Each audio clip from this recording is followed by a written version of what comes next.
What's up guys, Shawnthebro here, and in today's episode of the fighting game tutorial series, we are going to be going over finalizing our C++ camera. So we have had many episodes on converting our camera that we originally did in Blueprint and the camera edges that we did in Blueprint to code. This one is going to finally be the time where we replace everything with our code camera and see it working.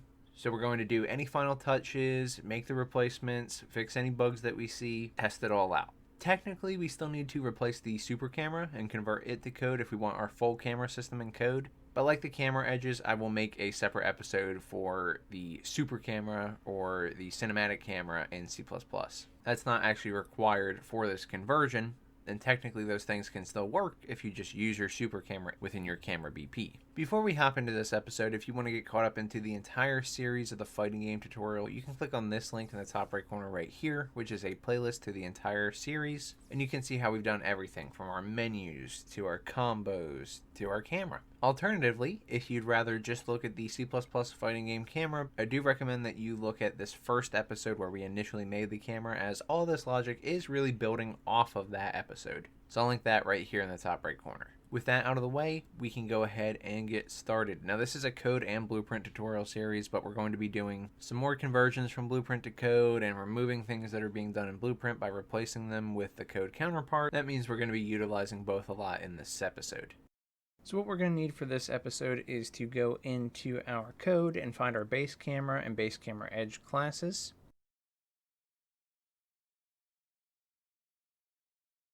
We will need to go into our blueprints and find our base camera BP and base camera edge BP classes. So let's make sure we have all of those so that we're ready for today's episode.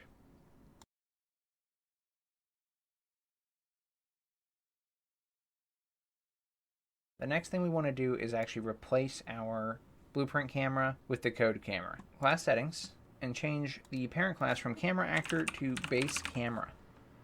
And use our code camera class. Now when you try and compile this, you will get a few errors because we have some duplicate data. We have a function that already exists in the code, and this isn't overriding it. A few things will have to be done. So first of all, delete your use camera event. You can keep the other logic in here for now until we make sure that everything works. And so now we can go to any other errors. So we have camera move location right here, which is the base camera BP function, but we're not really going to want this base camera BP function anymore. We're going to be using the code function. So you can just keep everything here as is. I'm going to disable the tick. And then same with some of the things in set inner boundaries, but realize we don't need any of these things. We can disconnect everything. So I'm going to go to the start of all these functions and just disconnect them, just so they're not running. That way we can test our code camera.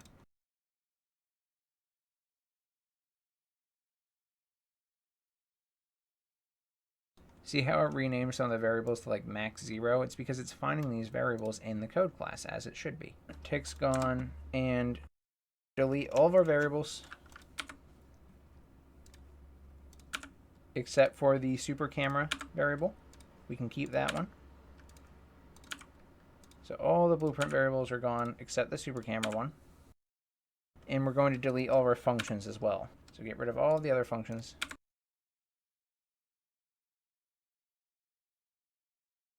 And just leave freeze camera and resume camera events. You can keep all the logic in here for now if you want, and then compile and save.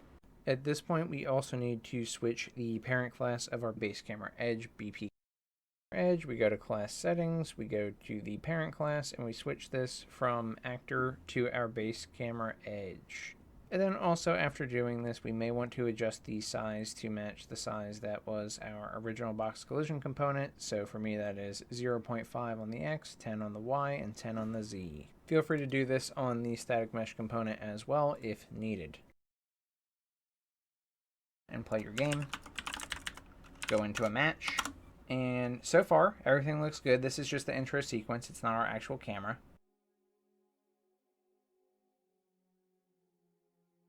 And we get this first error here, which says unable to bind delegate to string. Function might not be marked as use function, or object may be pending kill. If I follow it up the stack, let's see, it's in base camera edge during this begin play section. So it's pretty clear. The error said that it might not be marked as a U function. So I want to make sure I go back to my base camera edge.h a base camera edge was saying that it did not have the ability to bind to this function yet. So one reason this could happen is if I did not mark this as U function. So let's go to our base camera edge.h right here, and we can see that the hitbox collision is not marked as U function. So that's a mistake on my part. We want to make sure we add that in here now, and it will be able to be properly bound by the editor. So we're going to go ahead and launch again. There's also one thing we need to do to make sure our tick is actually firing, because our tick is not going to fire if we don't enable tick on the actor. For many things like the character, it already is, but for our camera, which is a camera actor child, it is not enabled by default. So you can see that's what I'm doing here. I have primary actor tick dot b can ever tick equals true in the constructor. I put it as the very top line. That way we know we can tick this actor, and that will allow us to trigger this tick function every frame like expected. Alright, now back in the base camera, there's another thing we need to fix. So if we scroll down to our calculate inner boundaries function here, we have some logic to only move the camera boundaries if the characters are greater than a minimum distance. That is incorrect. I've done it reversed. We should only move the boundaries if they're less than that minimum distance. Because if they're greater than that minimum distance, then that means those camera edges should be staying in place, the edges of the screen. We don't need them moving. But if they're less than the minimum distance, we need to be moving those boundaries within so they're staying closer to the characters. This allows us to do things like perform wall balances from launchers and things like that on the inner camera boundaries. So I'm converting this line here after we're checking the absolute value of the position and being greater than the inner distance min. I'm converting that to be less than the inner distance min. And I have the blueprint logic to back this up, so if we go over to our blueprint, you'll see where we're getting the locations of both the player 1 and player 2 reference, and we're taking the y values, subtracting them, getting the absolute value, and checking if it's greater than 700. But we're only moving the left inner edge and the right inner edge and setting their location if this returns false into this branch. So I had the wrong condition there. Next thing I want to cover is our camera's field of view. The field of view determines how much we can see from the camera, and we had logic down here in the tick function where we were setting our field of view. Now we have a blueprint counterpart to this in the tick function as well.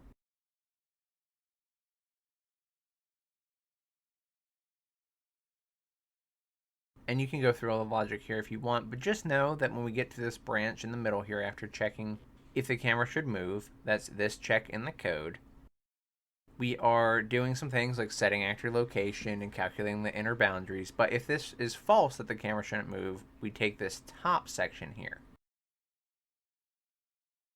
However, both the top and the bottom section, or both the if and the else, end up meeting up in the same logic to set the camera's field of view. I had accidentally put the camera field of view logic inside of the if statement in the code. To fix this, we just want to move it outside. It should be at the very bottom of the tick function. After this, back in the base camera again, I want to fix another issue. This one is specific to the 3D boundary. So in our game we have the inner and outer boundaries, and then for our 3D fighter, which is a little mini series that we have going alongside the 2D and 2.5D fighters, we allow front and back camera edges. And we set up the function for this to calculate 3D boundaries, but we never actually called it. So we want to scroll up to our use camera function, which is essentially whenever we start looking through this camera. And we're calling calculate inner boundaries and calculate outer boundaries, but we also need to calculate 3D boundaries here. So we make sure we call our 3D function right after it. It only needs to happen one time on use camera, and then we're good to go. Don't forget that.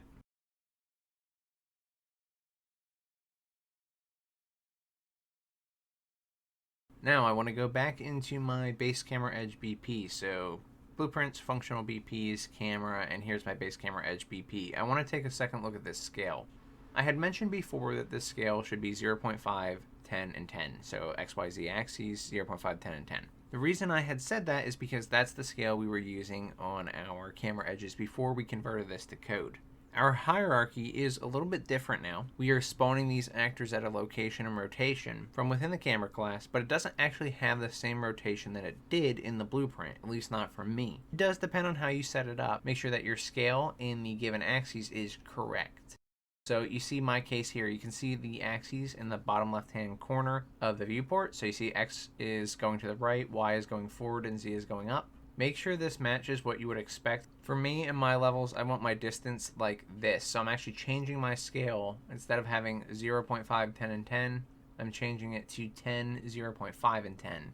Doing it like this allows us to have the same size boundaries that we had when we were using everything in Blueprint, but in the right direction. Additionally, you can rotate the actor or the component to the correct direction. That way you still get the same result, but I'm just going to change the scale because I don't really want to deal with extra rotations if I don't need to. I'd rather just set the size and be good with it. Now note that doing this will not work for your 3D boundaries. You will have to rotate them separately, but they're a special case, so that makes sense to me. At this point, I want to actually remove the old logic that I don't need anymore from the blueprint because I tested everything and it works as expected. I am going to keep the freeze camera and resume camera events in the base camera BP since they are related to the super camera. These will be cleaned up in that super camera C++ episode. I'm going to do the same thing in base camera edge BP. So if you haven't already, you don't need anything in the event graph anymore in your base camera edge BP.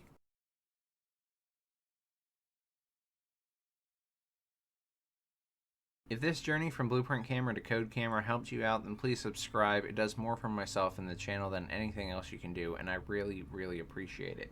If you want to get extra benefits by supporting the channel through Patreon, YouTube membership, or Discord subscriptions, you can check out all the kind souls who have already done so. You guys are amazing. Thank you for all the love and support.